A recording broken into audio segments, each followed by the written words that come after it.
Guys, welcome to my YouTube channel. Today I'm gonna show you an interesting video about animals.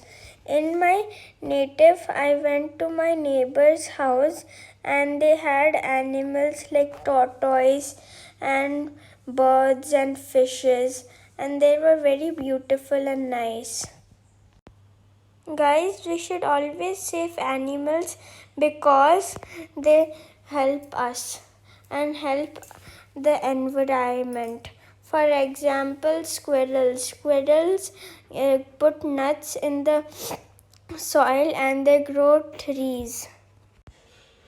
Guys, we should be kind to animals and we should not hurt animals also. They are so nice and cute. Bye guys, see you in my next video.